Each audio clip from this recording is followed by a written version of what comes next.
are feeding the birds here. It's a couple of birds coming here.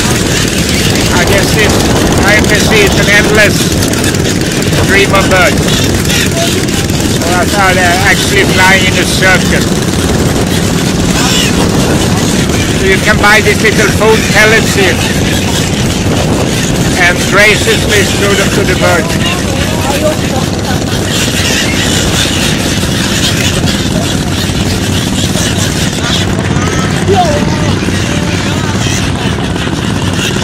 So they're coming closer, a meter or a yard away from me, sometimes even closer. I'm a bit into aerodynamics, it's a good sight. They're fantastic little machines, or birds rather, developed through the millions of years.